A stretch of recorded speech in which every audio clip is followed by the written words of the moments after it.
Bismillahirrahmanirrahim. Alhamdulillahi rabbil alamin. Allahumma salli ala sayyidina Muhammadin wa ala ali sayyidina Muhammad, amma ba'd. Lanjutan muqaddimah Ihya Ulumuddin. Bismillahirrahmanirrahim. Qala al-muallif rahimahullah nafa'ani wa iyyakum bi asrari fid darin amin. Al-awwalu, yang pertama, hallu ma aqdu wa kashfu ma ajmaluhu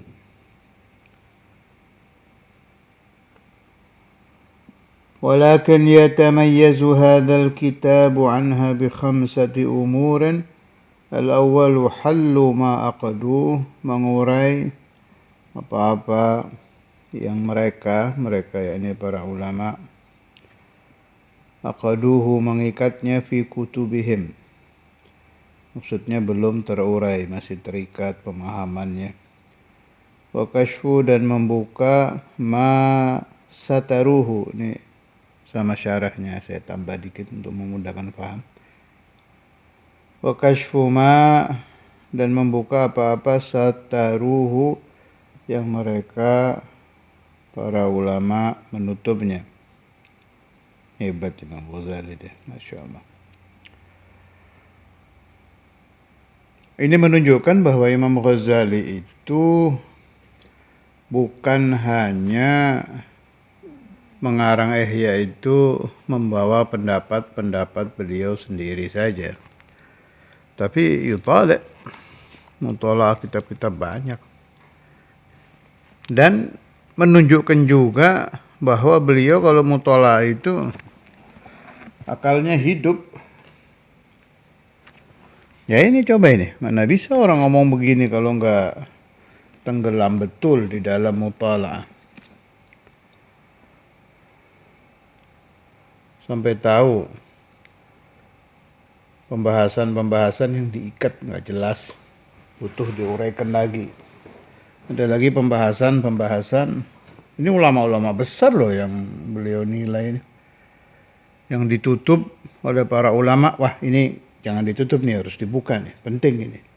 Wa tafsilu ma ajmalu, yang diglobalkan oleh ulama, ini harusnya jangan global, ini harus rinci.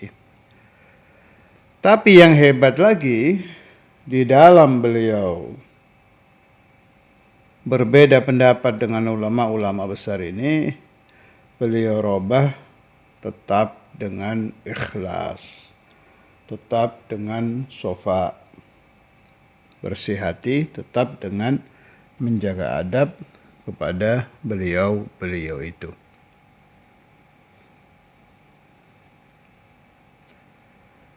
Tafsilu ma ajmaluhu. Al-thani tartibu ma baddaduh, mentertibkan lagi, farragu, apa-apa yang dipisah-pisah oleh para ulama ditertibkan lagi oleh beliau.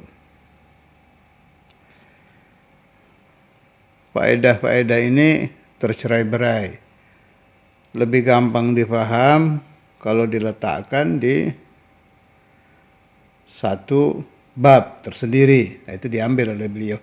Saya jadi ingat cerita dari ba'du masyaikhina dulu. Kan ba'dul awliya dari Habaib Tarim, saya lupa itu dari Tarim apa dari kota lain, min Hadramut, min Ali Abi Alawi. Beliau kepingin mewariskan kepada Al-Alawiyin ini satu kitab yang jami', yang terkumpul di dalam kitab itu semua masalah qalb dan yang bergantungan dengan qalb. Bagaimana caranya orang yang rakus makan untuk sembuh dari penyakit rakus. Itu serius itu dipelajari betul itu oleh Habaibun al-Qudama. Sampai ada pembahasan Abdul Qahwah, itu saya temukan di kitab apa itu, sebentar. Rihlatul Maghribi ke Tarim itu kalau nggak salah, di rihlahnya orang Maghrib ke Tarim. Yang melihat di satu rumah ada satu anak, yang nggak anak kecil sih, sudah remaja gitu, nggak tenang duduknya, kayak lagi nahan sesuatu itu.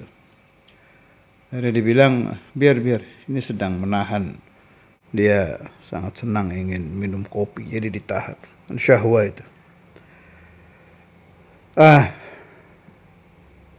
Tarbiyah batiniyah yang ada di Habaibun al-Qudama, Habib-habib zaman dulu, Alawiyin ini bagus-bagus, wajib-wajib.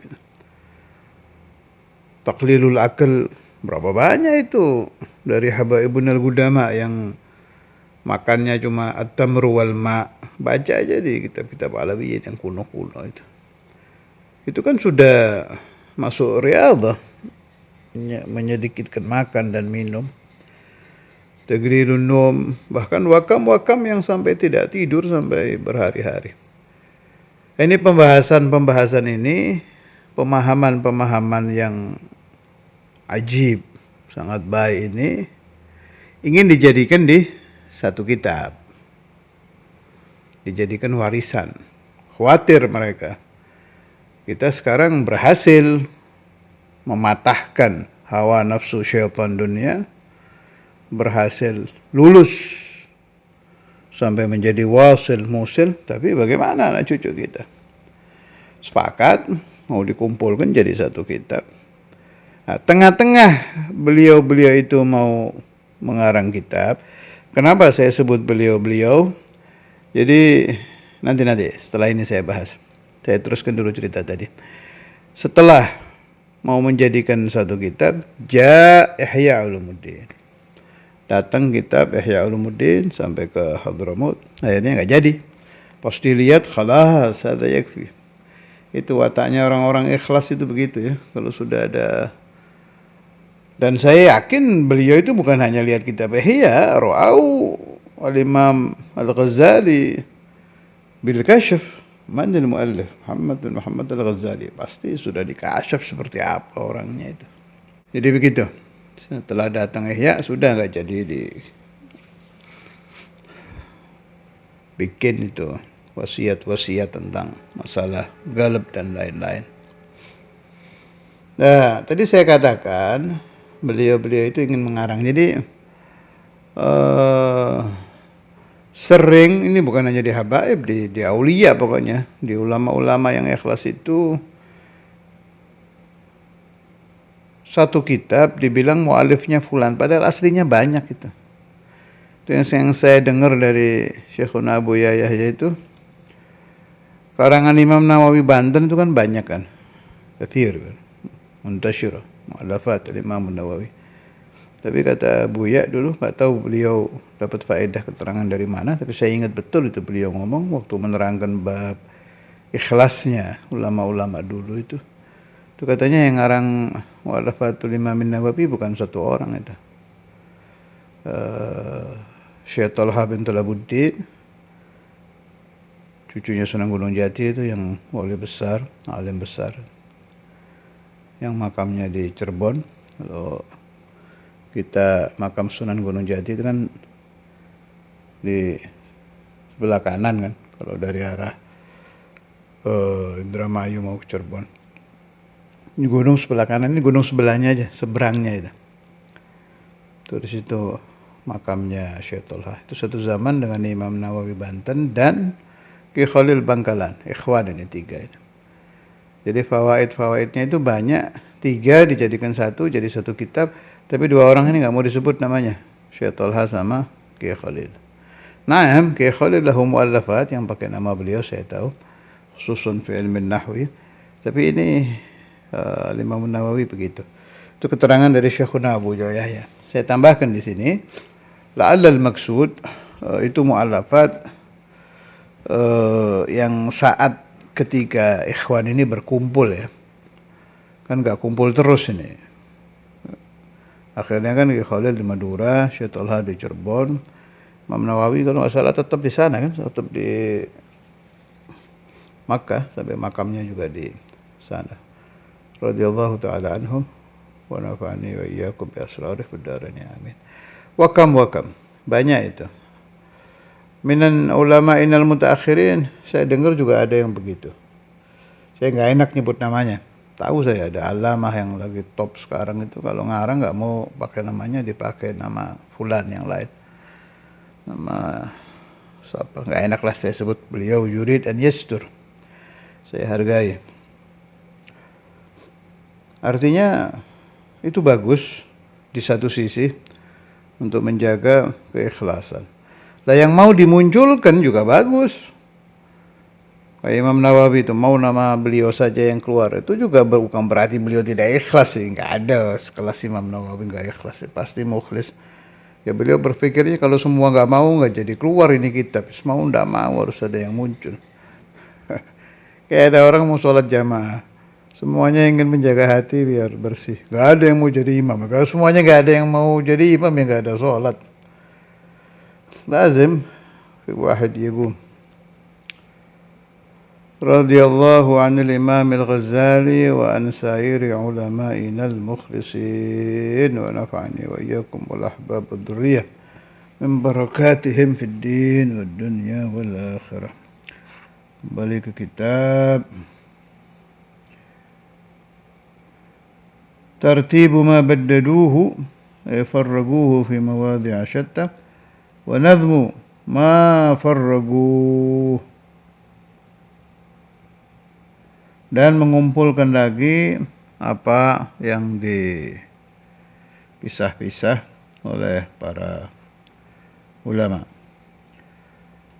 Ar-rabi'u hadfu ma karraru, menghilangkan apa yang mereka ulang.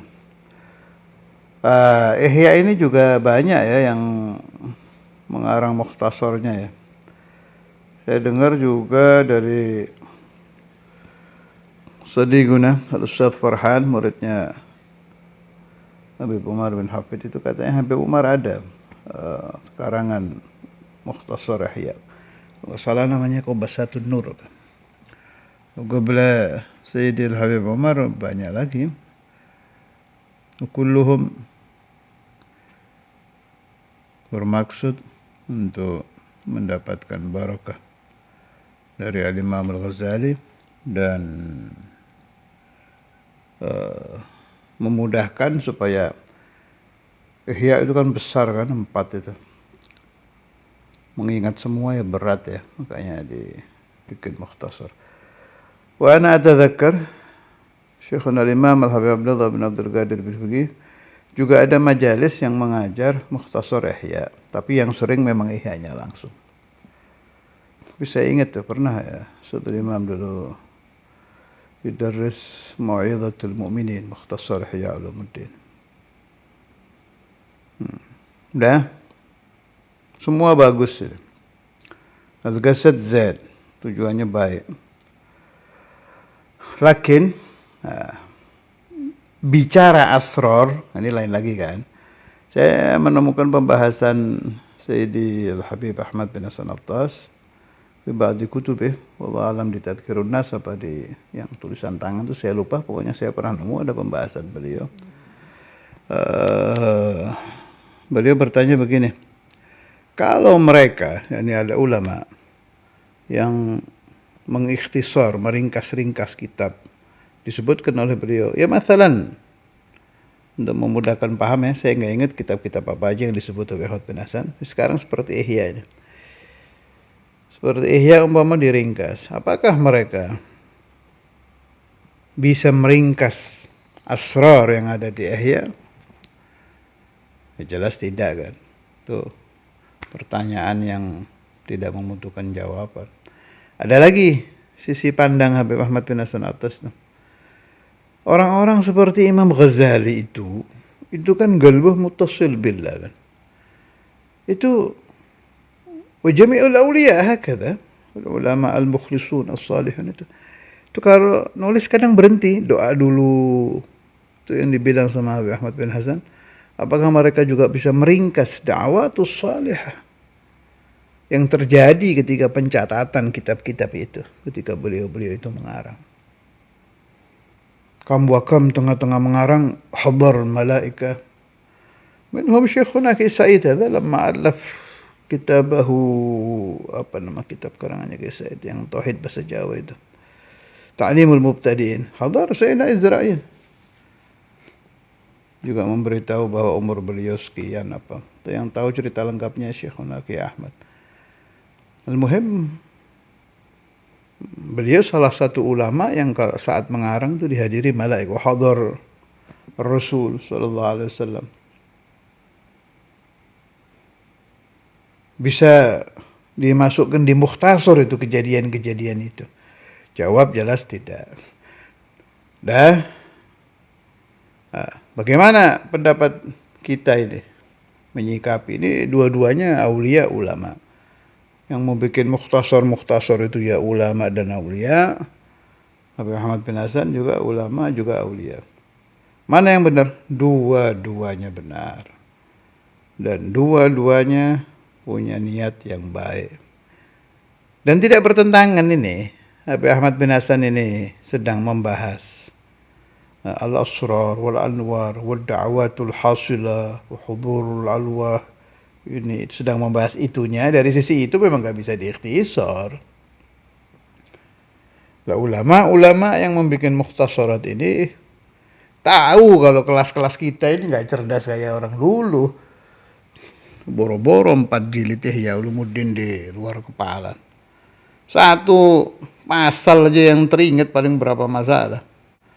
Berapa kali inti hatam ihya? Sekian kali. Yang kalau ihya ditutup, yang tersisa di kepala ada berapa? Ya Allah, la haula wala quwata illa billah. Kelas kita ya kelas ahli nisyan. An-nasi. Apa maqalatul Arab, awalun nasi. Yani al-insan mahallul khata' wan nisyan. Itu butuh mukhtasar memang. Butuh mukhtasarat. Penyakitnya orang yang membaca mukhtasarat dan mempelajari mukhtasarat nggak mau lagi membaca aslinya ini, sumbernya, induknya. Ini keliru. Mukhtasarat dipakai untuk hafalan dan memudahkan ingatan. Jadi ngeringkasnya itu kita bisa lebih enak. Tapi al-asal ini jangan ditinggal. Allah, kalau saya nih paham saya, setiap huruf dari kitab-kitab al-ulama al-mukhlisun, apalagi yang wali-wali kutub kayak Imam Ghazali itu, setiap hurufnya itu mengandung barokah. Dipegang satu hurufnya ihya itu ada barokahnya sudah. Fihi sir. Fihi sir wal barakah. Kullu harf. Dan bukan hanya ihya, asal kitabnya wali ya. Ada juga pembahasannya Sayyidi Al-Habib Ahmad bin Hasan Attas. Waktu itu beliau menyentuh satu kitab. Lihat aja di Tadhkirun Nas ya, ingatan saya enggak terlalu kuat. Saya itu suka ingat mafhumnya saja sebab otak saya tidak terlalu cerdas. Sedang. Jadi kalau mafhum ya ingat, alhamdulillah. Habib Ahmad bin Hasan bilang, ini ngasih contoh beliau waktu itu, ngambil satu kitab. Saya merasakan al-barakah hatta fi lamsi hadzal kitab.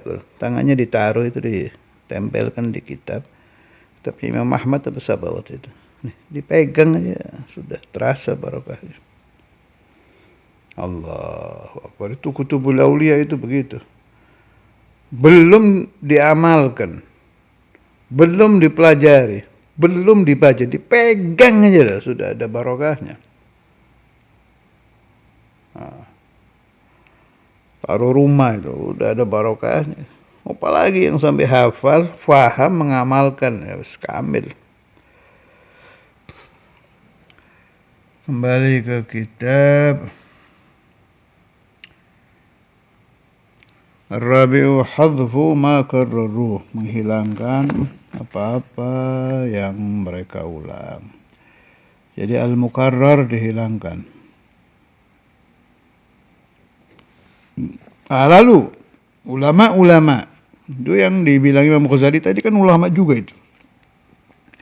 Yang banyak yukarrir fi kutubihim. Salahkah mereka? Saya jawab enggak. At-takrir fi at-tagrir. Cuma kan Imam Ghazali ini lagi yuridul ikhtisar. Jadi sebetulnya begini ya. Al-ulumul batinah dan yang berhubungan dengan ulumul batinah itu kan sangat luas. Makanya ulama yang ngarang juga banyak. Itu diikhtisar jadi ihya gitu. Lah ihya ini diikhtisar jadi mukhtasar ihya. Ada lagi yang mengambil lubbul ihya. Ada yang bilang an-nasaih Syekh al-Imam al-Habr yang kalam itu. Habib Abdul Qadir bin Ahmad bin Faqih radhiyallahu anhu. Wa nafa'ani wa iyyakum wa auladi banati dzurriyyati wa talamid as-salim barakati asrar fid darain amin. Syekh Naqi Said bilang hikam lubbul ihya. Kilahuma sahih. Hikam lubbu wa nasaih lubbu. ولب الحكم كما قلت لكم مرارا لا حول ولا قوة إلا بالله العلي العظيم. Maka siapa-siapa yang telah berhasil fi kulli waqtin wahidin abadan dalam apapun sudah bisa mencampurkan dengan darahnya, dengan nadinya, dengan dagingnya, dengan ruhnya, la haula wala quwwata illa billah. Yakni setiap dia tidak tahan dengan maksiat, ingatannya kepada Allah itu bukan mengingat-ingat, memang teringat. Saat dia akan taat juga bukan mengingat-ingat, otomatis teringat bahwa yang menciptakan taat adalah Allah, yang menghilangkan maksiat Allah, yang menghalangi saya dari maksiat adalah Allah. Sudah begitu, saya bisa katakan dia ihya berjalan. Dia hikam berjalan, dia nasaih berjalan. Itu nihayahnya nanti begitu. Tapi itu ya bagawagad. Secara adat itu lama. Tapi Imam Ghazali kan sering membahas di kitab-kitabnya sesuatu yang menurut pikiran kita lama, kalau Allah yuridu an yatwiyahu ya jadi sebentar. Yang ini ya, yang sering merenung, madza qasada Imam Al-Ghazali bihadzal kalam, yang sering begitu kalau baca Ihya itu. Jangan hanya baca, artikan, tutup, taruh di peti. Lihat talamid. Talamidhi fi Darul Hadith fi Ribat ada. Jadi yang sering ingat-ingat kita lagi sendiri. Tadi apa ya Imam Ghazali kalam apa? Apa maksudnya itu? Itu kan kadang kita di depan kitabnya masih enggak paham juga. Madza yaqsid. Itu nanti Allah yu'inukum wa yaftah 'alaikum al-futuh, yang diinginkan Imam Ghazali itu apa?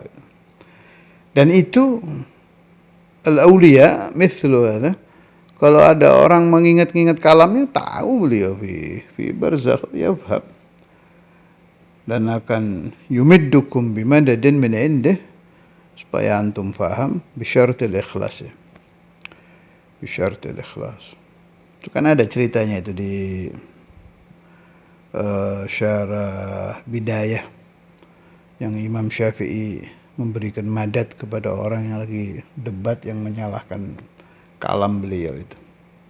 Nah, dari situ bisa difahami bahwa haula mayanamun fi barazikhihim wa yafhamun, faham betul siapa yang yaqra kutubahum. Makanya ada ajaran tertibul Fatihah sebelum membaca kitab-kitab wali itu kan ke sana. Biar walinya itu ikut bantu kita memahami karangannya. Saudara Imam juga sering kan, ada di bukunya Ma'alim Ramli itu saya temukan Saudara Imam kalam sama Ma'alim Ramli. Limadha al-yum al-majlis, waktu baca kitab apa gitu saya lupa, itu banyak buka, yakthur al-buka kata Saudara Imam.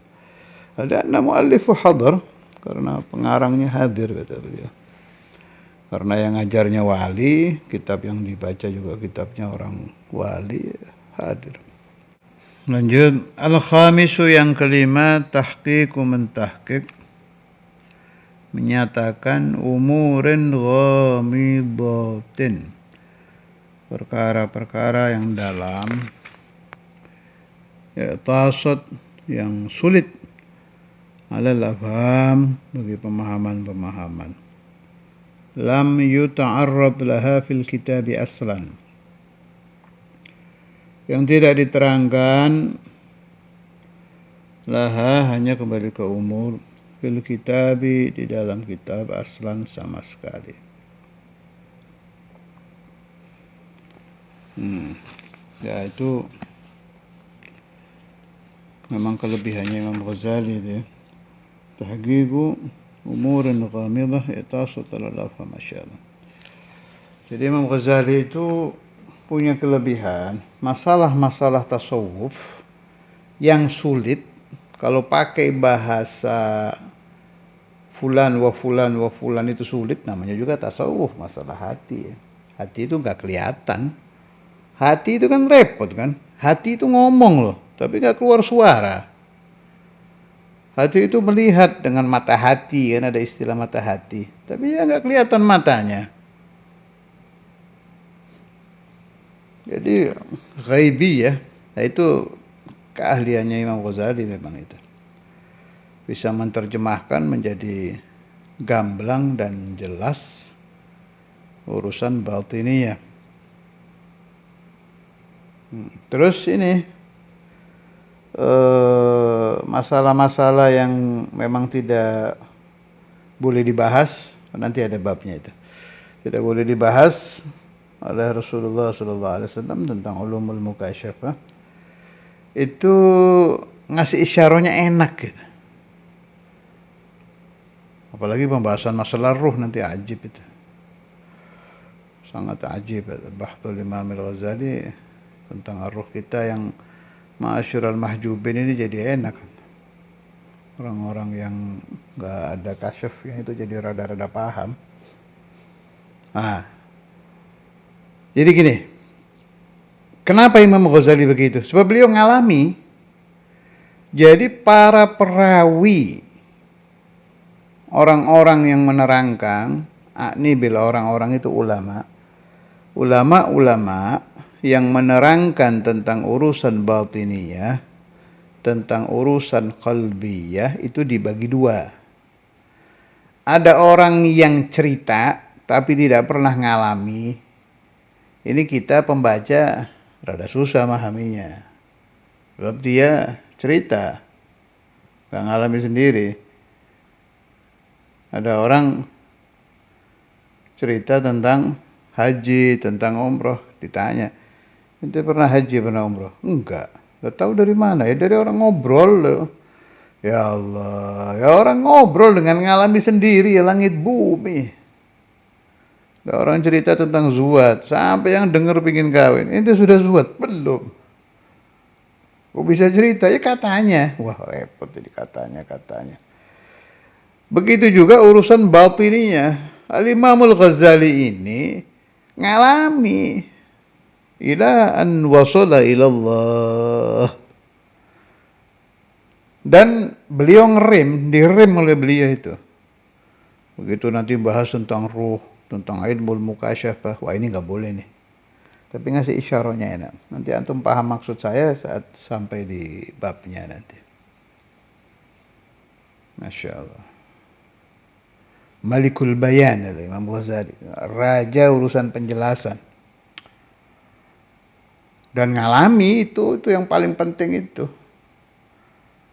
Jangan suudzon ulama-ulama yang ngarang tasawuf itu nggak ngalami loh, bukan kesana maksud saya. Haula juga yang wali-wali ya, yang wali-wali ngalami. Apa itu kata Profesor Quraish Shahab waktu beliau yasif Syekh Al-Imam Al-Habr Habib Abdul Qadir. Kurang lebih ya, saya baca buku beliau itu di muqaddimahnya, saya lupa nama bukunya apa itu. Ada yang bilang keterangan beliau itu, beliau bilang yarwi Imam Al-Habr Habib Abdul Qadir bilang ta'limuna yalsa, hatinya murid itu kayak sengatan binatang yang menyengat. Jadi bukan masuk aja sampai terasa sampai ke dalam-dalam. Nah, Syekh bisa begitu itu kalau ngalami sendiri. Beliau ngalami sendiri, ila an wasala ilallah, baru yubayyin.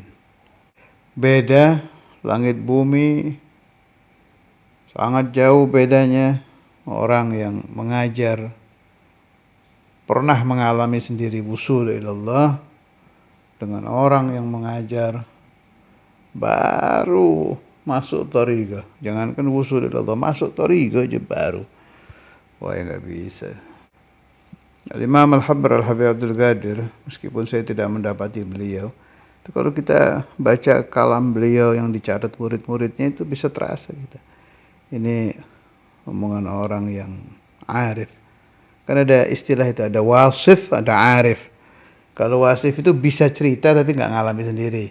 Tapi kalau arif billah itu bercerita dan memang mengalami sendiri. Hadanallahu wa iyyakum ajma'in. Sallallahu alaihi wasallam ala Muhammad wa ala alihi wasallam. Alhamdulillahirabbil alamin.